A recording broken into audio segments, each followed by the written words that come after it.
Now that we've established a sufficient context for ancient Christianity, let's move into the development of the Christian community in the Eastern Roman Empire during the late Roman period and into the early Middle Ages. We'll be moving up in time to approximately 500 CE or so, just after the fall of the Western Empire.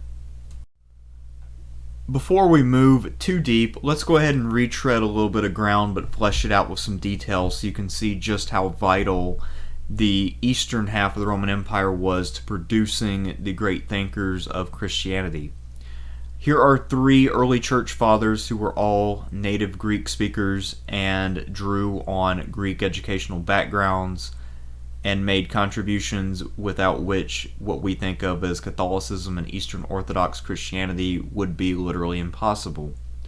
So first up is Ignatius of Antioch, who lived from about 35 to 107, and almost all of his known theological beliefs are in line with later orthodoxy, which is fairly impressive considering that a lot of people were not so lucky, including a guy we'll talk about in a minute. He also is the first known Christian to write about having an ecclesiastical structure where you have a bishop supported by presbyters and deacons. That later became the structure of the church and the way that each city would structure its church apparatus.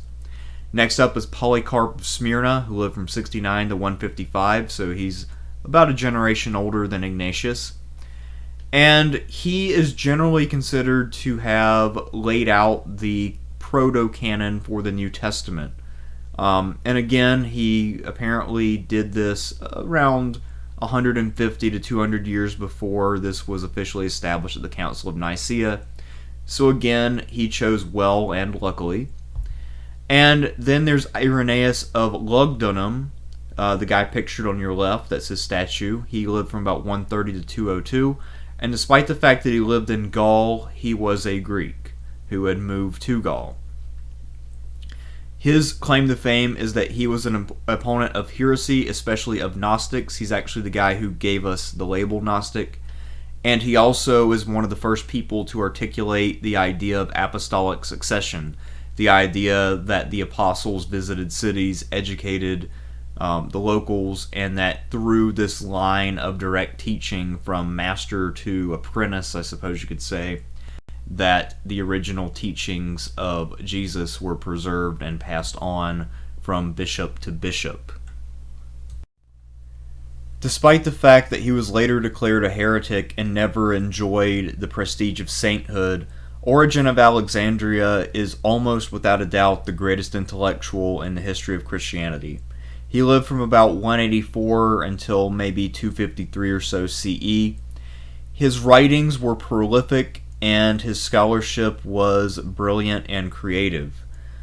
Now, he develops a distinctive style of biblical exegesis which really focuses on allegorical understandings of different biblical texts. Unlike the Gnostics, you can actually kind of understand what he's talking about, so that's always a good thing. So he develops quite a bit of theology that way. But one of his biggest accomplishments is that he learned Hebrew, which was a very rare thing for a Greek intellectual. Most Greeks were pretty culturally chauvinistic and didn't regard other languages as worth knowing. But Origen was intellectually curious enough to learn Hebrew and then compare it to various Greek translations of the Old Testament. And then he decided to try to make a Greek translation that was as accurate as possible. Spent about 30 years doing it, and eventually the byproduct of that would be considered the best Greek translation, and it would then become current in the Christian church apparatus when the Emperor Constantine commissioned 50 copies of Origen's translation of the Old Testament for the Bibles that he would put in the churches at Constantinople. So Origen has had a long and lasting impact on Christianity despite the fact that he was officially kicked out of the church years after, he died. One of his more interesting theological beliefs is that in the end, everyone, including Satan, would be saved. Origen did not have a very dark theology compared to a lot of people. He ultimately believed that man was good and that God was very forgiving. and that sort of belief did not hold up forever, and that's a lot of why he went down as a heretic. But again, despite that, he had immense influence, and his works were never quite banned, and they continued to circulate and have a lot of influence. So, one other fascinating side fact about Origen is that there is a story that he was driven to castrate himself by his sort of disgust at his own sexual desire. However, that is extremely unlikely, since it is very hard to live if you've already reached puberty and then you castrate yourself and cut yourself off from hormones. And Origen lived to be pretty old, and he remained prolific throughout his life, so it would be very unlikely that he would have done that to himself. Otherwise, he would have either died relatively quickly, or he would have been too sickly to do the kinds of things that he was doing. So, there you go, fun side fact. Apparently, it was a thing in this time period for people to consider castration in order to purge themselves of sexual desire. Previously, we discussed how the Roman Empire is fundamentally an empire of cities, and that cities are where officials exercise their power. Now we're going to talk about church politics, and not surprisingly, a lot of prestige and clout came with being the bishop of a major city and representing a large and influential flock of Christians. So you would think that Jerusalem would be one of the most important of the sees in the Eastern Empire. It has some obvious prestige. Jesus was executed in Jerusalem. The apostles lived there before they went out on their journey to convert others. But the problem is that Jerusalem never really produced any great bishops. It wasn't that important of a city politically. Not that many people lived there. The Jewish community remained dominant, and the Christian community never really took over. However, Jerusalem did get its share of imperial patronage once there were Christian emperors. Constantine dedicated the Church of the Holy Sepulchre in 335, shortly before he died, and that's a structure which still stands. You can see it right there on your screen. So, Jerusalem, not that big of a deal. So, where was power located in the Eastern Church? I suppose it shouldn't come as a shock that the intellectual center of the East and the second largest city in the Roman Empire at one point was a major see and a place where there were many influential figures. Obviously, Alexandria produced Origen, and both before and after Origen, it would continue to pump out many important figures. Now, Alexandria is an interesting place, not least because it has the museum, which contained the library, which is pictured on your right. If you just want to think of the library at Alexandria as being Old Town from Game of Thrones, that's good enough for me. The idea is basically there. Now, here's the thing though. It's not just pure intellectuals who are interested in theological disputes in Alexandria. Actually, theological disputes tend to spill over into the public. There are cases where vendors and merchants could actually charge you more or less after asking you a theological question. So, for instance, during the Arian controversy, you might go to a vendor to buy an orange, and he might ask you, do you think that Christ is similar to God or the same as God? And if you said the same, but he thought similar, then you might find yourself having to pay double, or you might find yourself being refused the fruit you want to purchase. And that is a thing which actually did happen. Because of its diversity, the division between Greeks, Jews, and other groups, and this sort of intellectual fervor and theological interest, Alexandria was very prone to riots. And we'll talk about a very famous riot later on in this lecture. But Alexandria was a very prestigious see, and it seems like the intellectuals at Alexandria really had their ducks in a row, and they tended to win. They were very good at winning arguments, and they also produced quite a few astute theological politicians as well. On a secular level, Alexandria and Antioch had always been rivals. Alexandria was founded by the Ptolemies, and then Antioch was founded by the second Seleucid emperor. Each city was an intellectual center, and it also was a center of political power. Both housed large populations, both had an immense amount of commerce and wealth. So it shouldn't really come as much of a surprise that this rivalry continued and intensified when the bishops of Antioch and the bishops of Alexandria began to realize that they could debate each other on matters of theology. Now, Antioch had housed a strong Christian community from an early period. It's the nearest major city to Jerusalem, so this is pretty much the first or one of the first places that the apostles were able to reach. Now, like Alexandria, but to a lesser extent, Antioch had a strong intellectual tradition. Rather than focus on theology, though, they tended to focus on rhetoric. So Antioch produced a lot of great speakers and a lot of people who were trained in things like law. And maybe just to keep up the tradition, it seemed like in pretty much every possible dispute, you could always count on the Bishop of Antioch to be on the opposite side of whatever the Bishop of Alexandria was promoting. Now, Origen and his allegorical interpretations were usually the norm for most of the bishops of Alexandria, so in Antioch they tended to oppose that and go with more literalistic readings of the text. This would be the tradition within the Church of Antioch. Despite being a new city and not having the intellectual pedigree of Alexandria or Antioch, Constantinople was every bit as powerful and arguably more so, and the reasons are purely political. Constantinople, of course, is the new residence of the emperors. Not all emperors stayed there all the time, but for the most part they did consider that to be their home.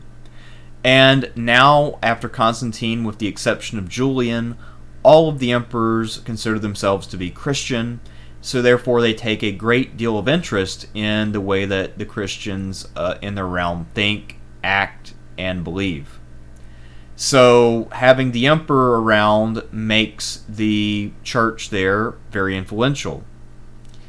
And because of Constantinople's political and economic dominance, this means that the local churches of Nicaea and Nicomedia, which are easily accessible from Constantinople, are under the direct supervision of the emperor and the patriarch, who is appointed by the emperor.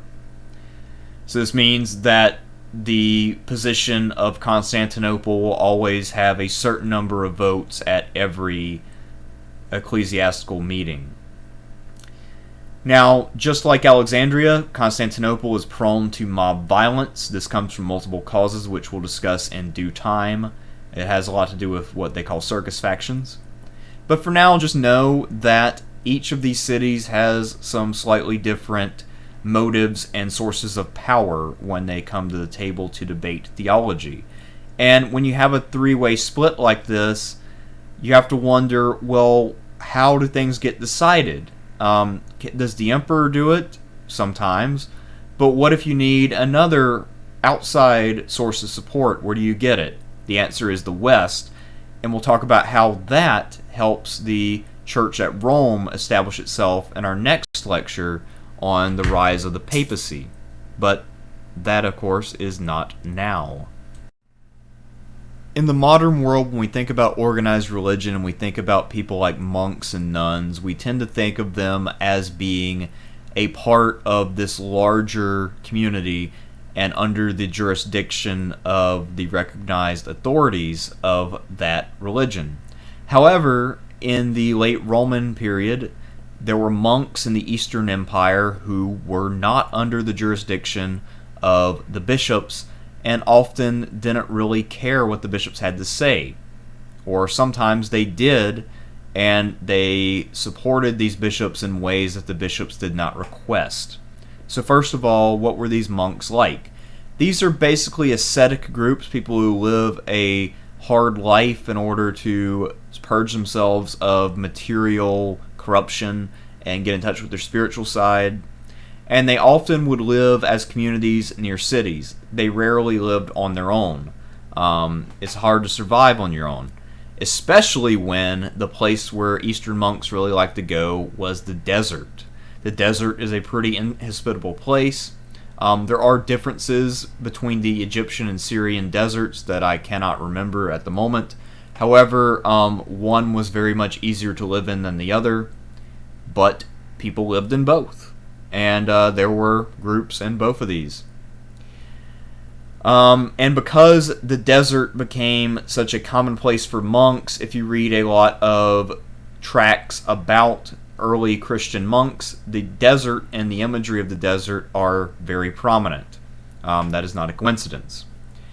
And just to give you one interesting anecdote, I unfortunately cannot remember the name of this group or what their text is called, but one time I took a graduate seminar in early Christian history, and I found out that there's a group that lived in Egypt, and they produced a text about how to not get a morning erection. And this whole text is all about what the group can do to help men, especially young men, to not have morning erections. And this group recommended being malnourished, and they also said that it helps to be older. And they said that while you might be tempted into thinking that, hey, maybe older men have fewer erections because of some medical reason, that's not really the case. I mean, not entirely. It's just that older men are more spiritually advanced, obviously. So we can see that might be a little bit self-serving, since it's probably written by older men who are trying to say that their spiritual authority is greater than that of the younger men. But anyway, some of these monks have, I guess, what we could call some eccentric views and values. Even if this time period was generally more ascetic than the present, I highly doubt that there were too many bishops sitting around in Constantinople or Alexandria thinking about how not to get a morning erection. In this lecture, we've talked about 3 factors which are now going to converge to create an event. So this is very exciting, just like the recent eclipse. Okay, it's not quite that exciting because it will happen more than once in 500 years, but bear with me. Now, we've already talked about how in Alexandria this was a place which was prone to mob violence. It was also the home of many intellectual debates, and some of these were pretty fervent and over matters of religion. And so we take those two things, we combine that with the tendency of Christian monks in the East to not follow what authority figures wanted. Authority figures almost invariably prefer that people refrain from violence, since that creates disorder. But again, Eastern monks are more about their own spiritual salvation, and they don't particularly care about the needs of people like governors and bishops. So there is a woman in Alexandria in the late 4th and early 5th centuries named Hypatia. She is one of the most famous women in antiquity, second only to possibly Sappho of Lesbos. And she was a famous scholar. Her father was a famous scholar in Alexandria, but because his daughter succeeded him and was a great mathematician, in addition to being a Neoplatonic philosopher, she massively exceeded him in fame simply because she was a woman, and it was very uncommon for women to be great intellectuals or public figures in antiquity, or in the Middle Ages for that matter. As such, she's one of the last great pagan intellectuals, as well as being, one of the real watershed women is one way to put it. Sounds a little awkward, but I'm already over a minute into recording this, so I'm just going to keep going with it, and I'll recover my eloquence in a minute. Now, because of her stature as a genius, many people recorded also that she was beautiful. I think I mentioned in a previous lecture that generally speaking, in antiquity, if a woman was intelligent, then a lot of sources would geek out about how hot she was. And that was definitely the case with Hypatia. She had many young men who would come to visit Alexandria and be her students. And supposedly, one day there were students in class sitting there ogling her and drooling, and to try to dissuade them from what she saw as their misguided sensuality, she pulled out her period rags, so, cloth filled with blood, and she held it out to them and she said, "You're not attracted to me," meaning, her mind, her spirit. "You're attracted to this," the period rag. I guess that is one way to deal with unwanted attention. I have no idea how effective that was, but at the very least, maybe some of these guys thought she was crazy and left her alone. Who knows? I mean, things can happen. And that also circles back to this idea I was trying to talk about in a previous lecture about how, in general, most schools of philosophy and religion were becoming more ascetic, and it wasn't just a Christian rejection of sexuality, it was more broad than that. Anyway, in 415 there was some kind of riot in Alexandria. I have no idea about what, and it involved the governor there and the local Christians and some other groups. And because Hypatia was the most high-profile pagan, somehow her name got thrown into it.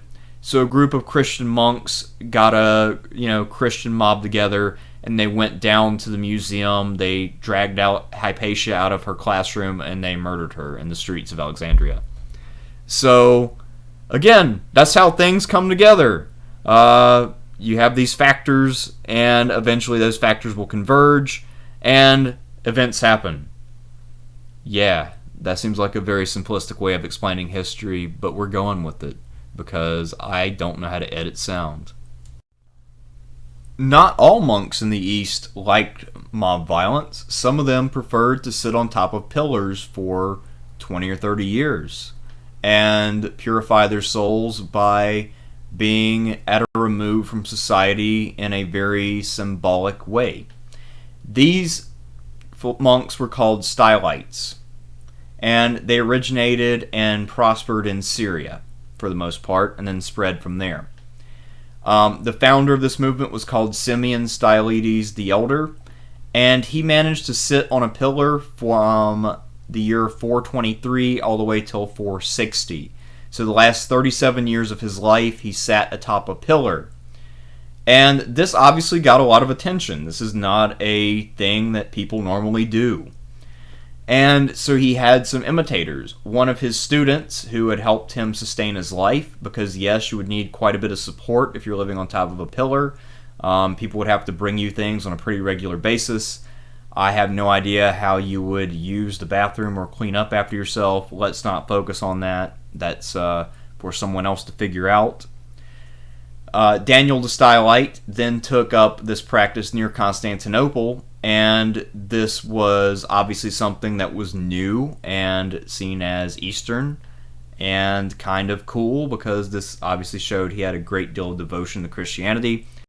So the emperors Leo and Zeno actually visited with Daniel and talked to him. So I guess that meant they had to climb a ladder to visit this monk on top of a pillar.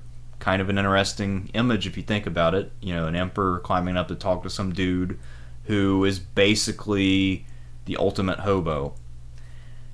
This practice actually continued up until the 12th century in the Eastern Roman Empire, and in Russia, which adopted Eastern Orthodoxy, the last Stylite-style monk was around in about 1461.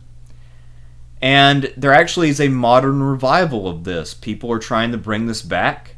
Obviously, this isn't something with mass appeal, but there are people who think that this is a good thing to do and a good way to be a monk. So if you're really interested, you can probably look up videos or articles about modern Stylites, people who live on pillars. Yeah, I'm actually curious about the practical details of it. How do you actually sustain someone on a pillar? What do you do with waste products? And I don't know why I'm obsessed with that little question, but I have no idea. Anyway, it's just the part of it that really confuses me. In this lecture, we've talked quite a bit about the setup of church politics, who the major players are in terms of the major churches. And in previous lectures, we've talked about the philosophical underpinning of Christianity and some of the earliest thinkers in Christianity. Well, now it's time for all of this to converge and for us to have some outright struggles between these different churches and their leaders over Christian doctrine. And the first challenge came in the form of a presbyter named Arius who lived in Alexandria in the first couple decades of the 4th century. So Arius wrote a work called the Thalia, and his idea is that the Father must be superior to the Son because the Father came first.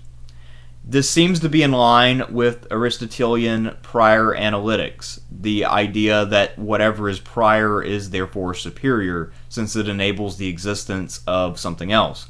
And anytime you have a son, this implies a father. So, by Aristotelian standards, that is very sound logic.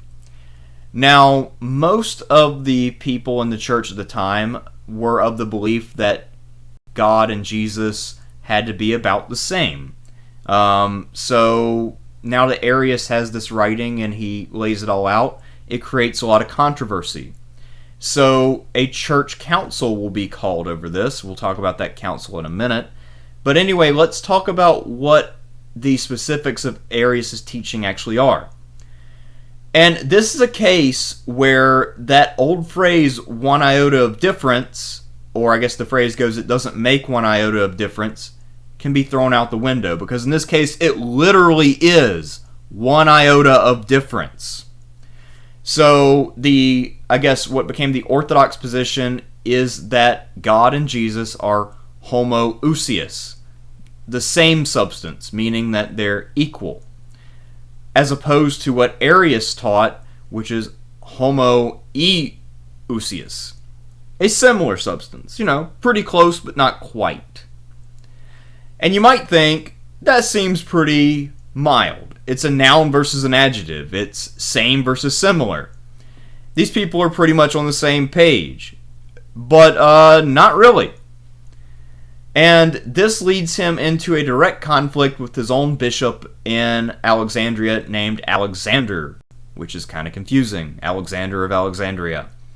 But Alexander wants to condemn Arius, and he helps to bring about the church council, which will do just that. So despite the fact that this started out as an internal dispute among the powers that be within the church at Alexandria, it quickly spread to the entire Eastern Roman Empire and maybe even a little bit of the West. So Constantine actually summoned the entire church, meaning all of the bishops of each see, to Nicaea, which is near Constantinople, and they debated this issue at length for months. Now, because this meeting was bishops only, remember the Roman world is very hierarchical, and the people with authority get to decide what is right, and everyone else is expected to follow. That means that Arius, despite the fact that he is the originator of the controversy, did not get to attend or defend his own views. However, his views were taken up by many bishops, including bishops from Antioch, which is weird. But remember, the bishop of Alexandria was against Arius, so it makes sense that the rival of Alexandria, Antioch, would take this up. So, hey, interesting, huh? Now, the problem is that a lot of the bishops came from the West, and they didn't speak Greek, or at least they didn't speak Greek very well. So if you're a bishop from Rome or Carthage or Milan or somewhere in Gaul, and you're sitting there listening to Greeks debate about one iota of difference, you're probably pretty damn bored. That's why I put, it's all Greek to me. And the other person who had no idea what was going on was Constantine himself. He was more of a Westerner. He grew up entirely in the West, and in 324 he was still very new to the East. He had just conquered it from his last rival, and his Greek was pretty bad. There are a lot of anecdotes about him going around trying to make conversation and ingratiate himself with these Eastern bishops, and his Greek was clumsy and terrible. So Constantine himself was supposed to be presiding, but he was only half clued into what was going on. The Western bishops he knew best were also, kind of not really with this because they don't really understand Greek well enough to get the nuance of this argument. But in the end, Arius' teachings were officially condemned, and something called the Nicene Creed was formed, which includes a lot of parts of Christianity that are still around today. However, like I said, Constantine actually didn't know what was going on, and he and his son Constantius II were probably a lot more on the Arian side of things, at least once they figured out what the Arian side of things was. So the reason why I talked about Arius above is because he's the one who really made this controversy blow up. However, this debate over the relationship between the Father, the Son, and the Holy Spirit had been going on for a while by the time that Arius picked it up. So the movement as a whole of people who said that the Father must be different from or superior to the Son has been labeled as Arianism. However, it looks like most of the people who held that view rejected the label because they wanted to associate themselves with a figure more prestigious than a disgraced presbyter from Alexandria. So this is more of a modern label than a pejorative label by Orthodox Christians than the label that the people themselves used. So you see that pop up a lot in history too. Anyway, despite the fact that it was officially condemned at the Council of Nicaea, Arianism was about equally successful as Orthodoxy for the next, let's say, 60 years. And it's even possible that Arianism had more adherents at both the common and elite level during the 4th century. It's hard to really gauge that precisely, but it was a pretty even split. Now, different Arians, for obvious reasons, would have differences of opinion about what the differences between the Father and the Son were. Again, like I said earlier, Arianism is only sort of a label for people who don't believe they're exactly the same, so that does not imply that they all are exactly on the same page, and some of them embraced Arius while others embraced other figures, especially bishops like the Eusebius, who's not the biographer of Constantine. Now, this point of view had some very prominent supporters, including a couple emperors. Constantius II, whose coin is on your screen, and Valens, the guy who lost at Adrianople, were both Arians. And I think that it's really not that much of a coincidence that they get such a negative treatment in a lot of the sources, since the Orthodox Christians eventually won out, and had no real reason to write favorably about these guys. And there were pagan sources who were also unfavorable to them, but why would they care about this theological debate? They still would hate them anyway, just because they're not pagan, right? So they didn't get a positive press. Their side didn't win, and their side didn't go down with the kind of romanticism that Julian did. So, the interesting afterlife of Arianism, even after it was resolved among Roman Christians, is that it became a sort of mark of identity for non-Romans. Many of the barbarian tribes we talked about were Arian for a long time before they converted to Orthodox Christianity. And it seems like that was a standard thing. Some people have attributed that to Valens making a lot of Arian missionaries and sending them out to various barbarian tribes across the frontier. But I think it had more to do with identity. So barbarians looking for their own distinct way to be Christian chose to be Arian rather than Orthodox. And then once they moved into the Roman Empire, took over portions of it, they decided to make themselves more acceptable to their subjects, so they switched to Orthodoxy. But again, we shouldn't overestimate the degree of self-sacrifice that entailed, since, after all, it literally was one iota of difference. So, as we just discussed, after Nicaea, nothing was settled, and Arianism continued to prosper. So, the guy who led the fight against Arianism in the years after the Council of Nicaea and upheld the Nicene Creed was greatly rewarded by posterity for his efforts. and that is Athanasius of Alexandria. He succeeded to the bishopric of Alexandria after Alexander died, and this was his primary thing as bishop, was fighting Arianism. Now, because he came into conflict with a lot of emperors, including Arians like Constantius II, he found himself exiled a number of times. However, he was an excellent politician, so he always managed to survive and come back. He also started a lot of disputes with other bishops, which then led them to try to petition various emperors to get him exiled again, and sometimes they succeeded. Basically, the thing about Athanasius, which I find fascinating, is that he's really not very smart on an intellectual level. If you read his writings, he barely understands what he's talking about, and despite the fact that he lives in a place with the biggest library in the world at the time, he was not very well read. He rarely cites anything outside of the New Testament. He doesn't understand Greek philosophy at all, hardly. And when he does talk about Greek philosophy, he is almost always wrong, just objectively.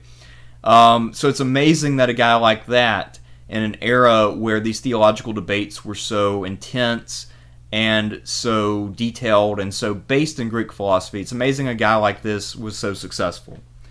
But again, remember, if you're a good politician and you understand the game, you can succeed against more talented people.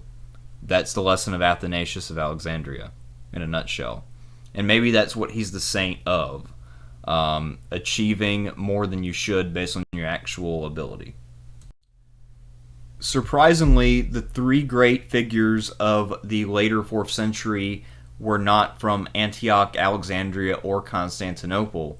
They were from Cappadocia, which is an area in modern Turkey. Basil and Gregory of Nyssa were actually brothers, by the way, fun fact, and their older sister was a Christian nun. So that was a very religious family. Basil went on to become the bishop of Caesarea, and he was known as a man of action. Gregory, his younger brother, he was known as the thinker, and he was the bishop of the city of Nyssa. And then Gregory of Nazianzus was a close friend of both of the brothers, and he went on to become the Patriarch of Constantinople later, and he is known as the orator. He was also a prolific writer who was a student at Athens at the same time as Julian the Apostate, and he wrote a negative account of how Julian had really nervous mannerisms and a big nose. And yes, that was his literal critique, actually. Anyway, but collectively, between the three of them, they managed to really advance Christian theology, and they managed to work a reconciliation with the Arians and bring them all back under the fold of orthodoxy by really refining the definition of the Trinity by employing Platonic logic. So these are guys who, unlike Athanasius, knew their stuff when it came to Greek philosophy, and they were able to apply it very successfully. Once the Cappadocian Fathers had come up with an adequate solution, Theodosius decided to end the Arian controversy by summoning another council to try to confirm the Nicene Creed, which he followed. That was a pretty risky move, though, because actually the city he lived in, Constantinople, was heavily Arian. So he was risking the possibility of an angry mob, but somehow between him and then the Cappadocian Fathers coming up with their solution which satisfied all parties, the feud was ended, and Roman Christianity was joined under the banner of orthodoxy, just as Theodosius had intended. However, their solution brought up the debate over the nature of Christ, or Christology, and that would cause more problems. Also, remember what's going on in the world. 3 years before this council was held, the Battle of Adrianople had happened, and while attending this conference, Theodosius was also trying to pick up the pieces in the East and get the Eastern Empire back into shape. So this shows you that the emperors are now part and parcel of everything that happens in the church, and that they prioritize church affairs on a almost equal footing with secular affairs and military affairs.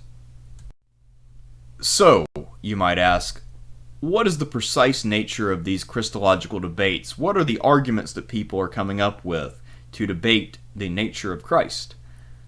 I actually don't know. And the reason I don't know is because it's far too subtle and involved to be of interest to me. It's just something that doesn't stick out in my head as being all that important.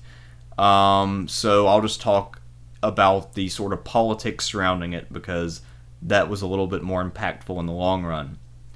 So the first Christological breakdown was caused by Nestorius becoming Patriarch of Constantinople.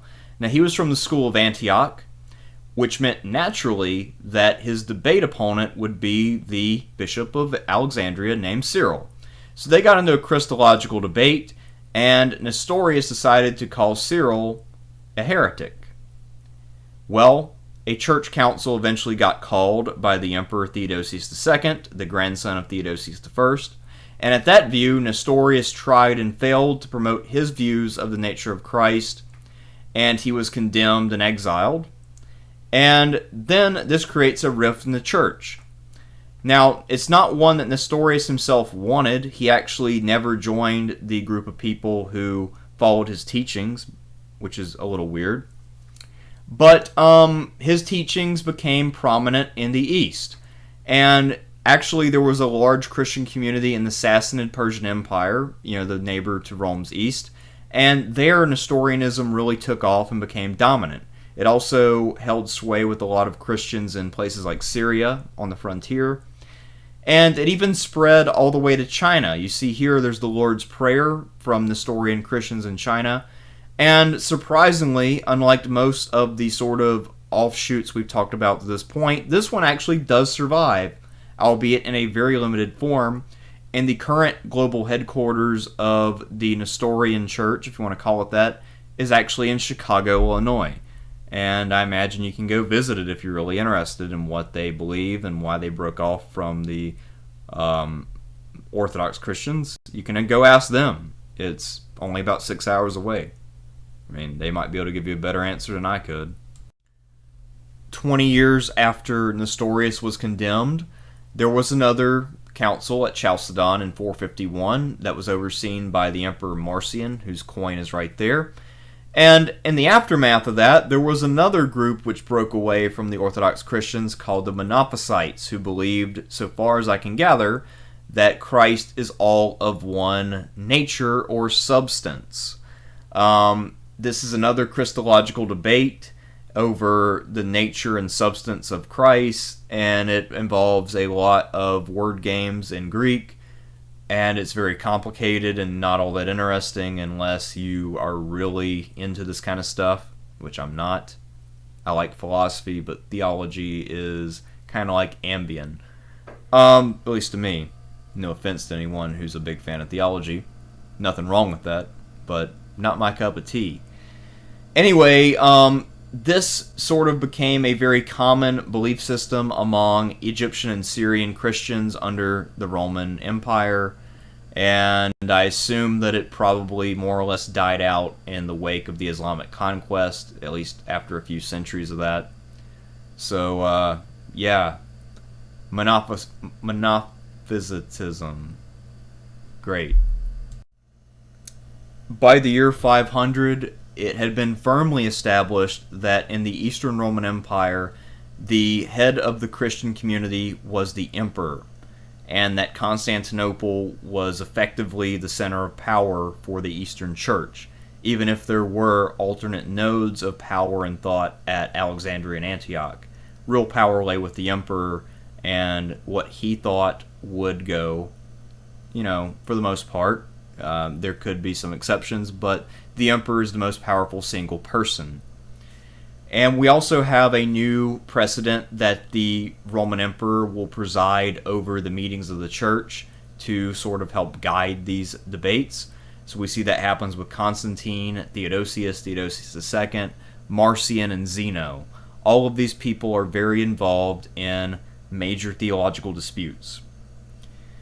This also establishes that despite the fact that the emperor is technically a secular head of government, he actually is more or less the head of the eastern half of the church. And he also still has a lot of sway in the west, between the deposition of Romulus Augustus and then the schism that happens later in the Middle Ages between the Catholic and Orthodox churches. Up to this point, if I say Orthodox or Catholic, it's the same thing, just so you know. We also see that there's a schism caused by the Emperor Zeno in one of his councils in 484, and he and his successor Anastasius will negotiate with the popes in Rome to try to end this Acacian schism, and eventually it does end in 519. So this means that if the emperor in the east is the recognized head of those series of churches that we've talked about, then that means that the western churches are under the jurisdiction of the pope in Rome. How did that happen? Why not some secular ruler like in the east? Well, in our next lecture, we're going to discuss the reasons why that is the case.